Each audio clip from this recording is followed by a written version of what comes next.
আলোচিত নারী উদ্যোক্তা তনির স্বামী আর নেই। দেশের আলোচিত নারী উদ্যোক্তা রুবায়েত ফাতেমা তনির স্বামী শাহাদাত হোসাইন মারা গেছেন। ইন্নালিল্লাহি অনিল্লাহি রাজিউন। মঙ্গলবার 14 জানুয়ারি ব্যাংককের একটি হাসপাতালে চিকিৎসাধীন অবস্থায় স্থানীয় সময় রাত 3:03 তিনি শেষ নিঃশ্বাস ত্যাগ করেন।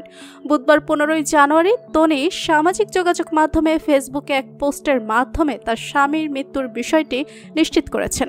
ফেসবুক পোস্টে তনি লেখেন, সে আর নাই। ব্যাংকক সময় রাত 3:03 আমাকে সারা জীবনের মতো একা করে চলে গেছেন। আর এই পোস্ট মুহূর্তেই ছড়িয়ে পড়েছে।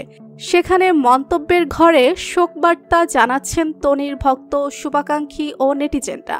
দীর্ঘদিন ধরে অসুস্থ ছিলেন তনির স্বামী, যার কারণে উন্নত চিকিৎসার জন্য তাকে দেশের বাইরে নিয়ে গিয়েছিলেন এই নারী উদ্যোক্তা, কিন্তু শেষ রক্ষা হলো না। সবাইকে কাঁদিয়ে চলে গেলেন না ফেরার দেশে। উল্লেখ্য, শাহাদাত হোসাইন তনির দ্বিতীয় স্বামী। প্রথম স্বামীর সঙ্গে বনিবনা না হওয়ায় বিচ্ছেদের পথে হাঁটেন তিনি। এরপর ভালোবেসে বিয়ে করেন ব্যবসায়ী শাহাদাত হোসাইনকে।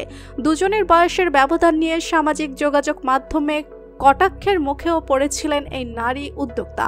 ফেসবুক লাইভে এলে নানা রকম ট্রলের মুখে পড়েন এই নারী উদ্যোক্তা। এসবে তার কোনো তোয়াক্কা নেই। তিনি দিন শেষে নিজের ঘরে শান্তিতে থাকতে চান বলেই অভিমত দিয়েছেন নানা সংবাদ মাধ্যমে। বর্তমানে fashion house Sanvees by Toni এর স্বত্বাধিকারী তিনি। সারা দেশে তার 12টি শোরুম রয়েছে।